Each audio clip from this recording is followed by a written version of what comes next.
Cavite. Magandang araw. 15 lugar po. Buong Pilipinas, Luzon, Visayas, Mindanao. At napapanood po tayo globally sa Pilipilawan Facebook page. Kaya, kaway-kaway! Tingin tayo ng live, mga kababayan! Mamaya, mas marami pa mga speeches na ating parinig mula mismo sa mga pambato ng mga kaibigan.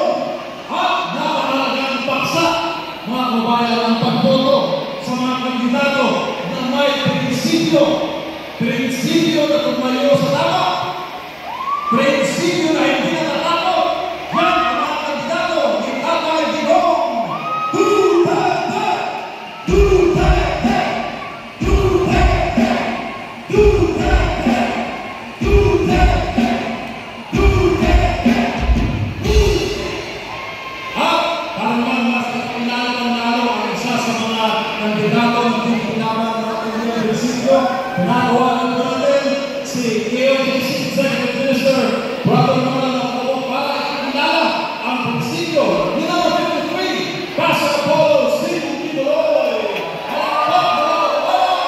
Mayong hapon, Pilipinas! Mayong hapon! Magandang hapon sa lahat! Bago ako magsimula, meron na aking tanong. Kung ikaw ay galing Davao, ang tawag sa iyo, Davao Menyo. Pagka ikaw ay galing Cavite, ang tawag sa iyo, Caviteño. Pag ikaw ay galing Batangas, tawag sa iyo ay Batangueño. Pag galing ka ng Laguna, anong tawag sa inyo? Lakasan nyo! Lakwenya! Mabuhay kayo! Nakilive po, nakilive.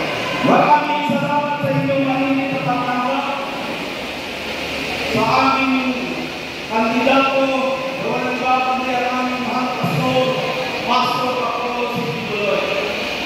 Sa lahat ng mga narito, buong bansa, Luzon, Visayas, at Mindanao, magandang hapon, ngayong hapon sa inyong lahat. Hapon! Magandang hapon po. Gigotong na ako. Insay gigotong, lasang ka mo. Ako ba wala yung iba yung taas? Kaya. Siguro mga kaibigan, magtatanong kayo. Napakilala na kanina ni Sister Rory kung sino si Pastor Apollo Tiboloy at ang kanyang paglilingkod na dinadala. Ngayon, maraming sa iyo pang nagtatanong. Bakit siya sumakbo? Samantalang siya ay nakakulong. Di ba sa Pastor Apollo Tiboloy nakakulong? Bakit siya sumakbo? Alam niyo po, ang kanyang pagkakulong o ang kanyang pagkakbo unang-una, ang siya nagtulak sa kanya kung bakit siya pumasok sa magulong politika. Dito sa KOJC, okay na siya, okay na siya.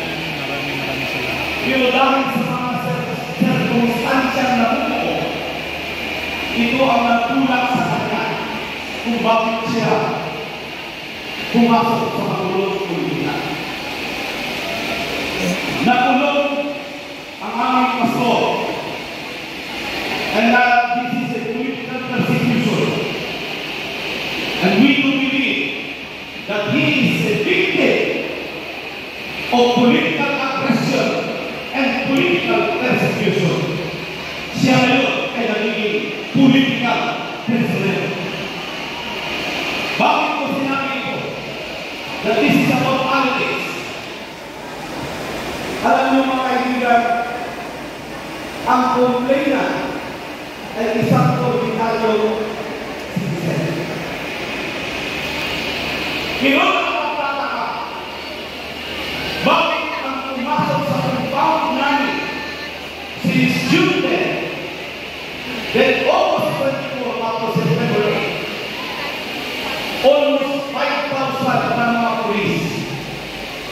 baka may mga pulis pa rin naliligo ngayon na nakarating kayo ng Davao na sinabi sa inyo magsiminar kayo.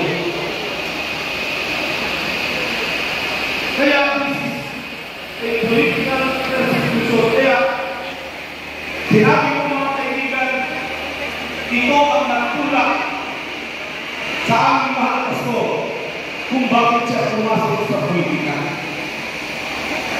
Ang kaso kinakaharap na ngayon, matagal na